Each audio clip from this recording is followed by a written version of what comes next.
such as yourself?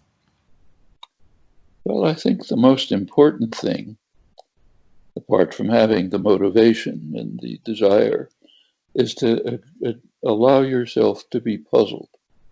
Accept the stance of scientists like Galileo and others who created the scientific revolution.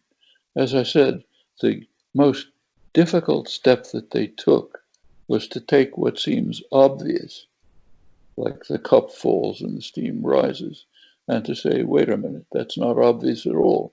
Why does it happen? Why doesn't something else happen? As soon as you take that step, you're into the sciences. If you're interested in language, take the first step that Galileo and his contemporaries took. Think of that amazing fact that I described earlier. Or, for example, the simple fact that when two people are conversing, they are constantly producing new expressions appropriate to the situation, not caused by it. They could have said other things. And the other person understands them. Whereas if you simply took the words of the sentences and randomized them, it would be as if they're talking another language, just total gibberish. But you should be puzzled by that. It's extremely puzzling. We don't really understand it. We only understand rudiments of it. But once you're willing to be puzzled by that, then it's off and running. You start looking into it, you find other puzzles, and some of them are very strange.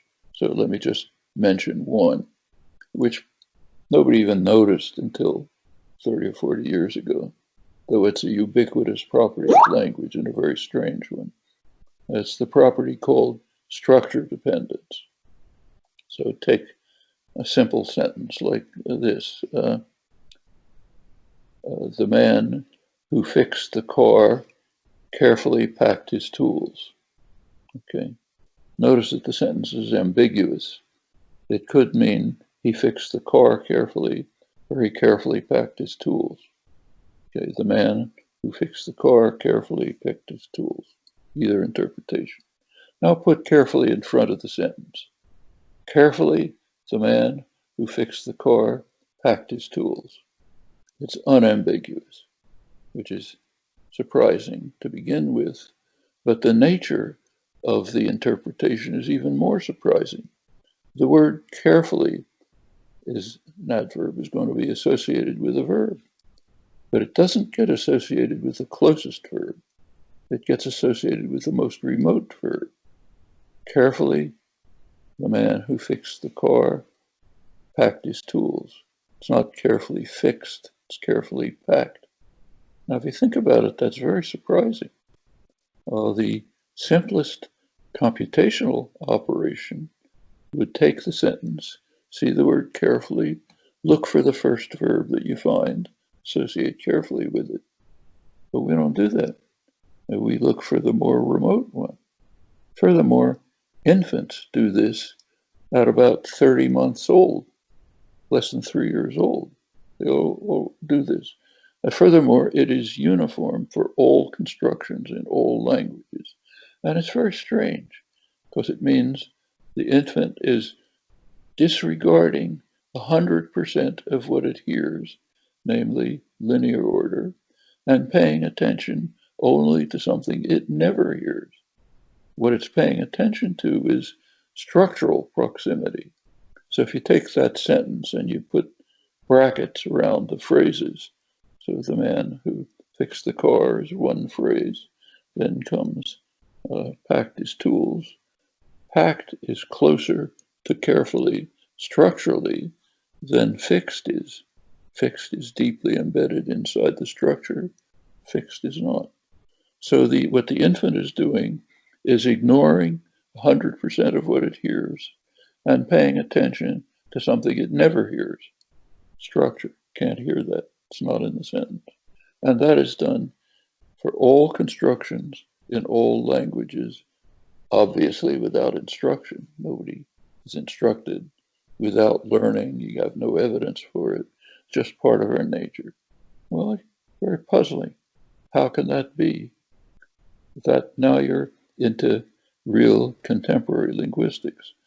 Only in recent years have we discovered, recognized that this follows automatically from using the simplest computational procedure. I can't show it to you without a blackboard in a few minutes, but it's pretty straightforward. Okay, it's at this point that you're finding real results, not just organizing phenomena, which is quite interesting and important, but going to a new stage and giving deep explanations for them. Furthermore, this explanation satisfies the conditions of evolution of language.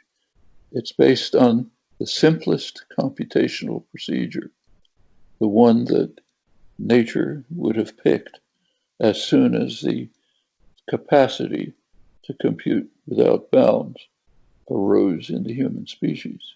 We know it did arise because it's there, it's not anywhere else.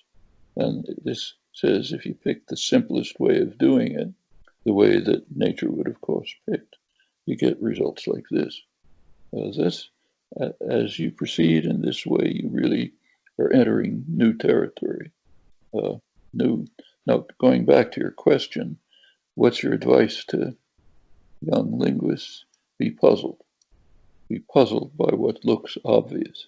All of this seems entirely obvious, so much so that nobody ever thought about it in the thousands of years of study of language. But if you ask yourself why this is the case, then you're, as I said, off and running. And the more you look into it, the more mysteries you find, the more puzzles you find, the more exciting the field is. Occasionally you get answers. Sometimes the answers just open up new questions. But I think that's the main advice that I think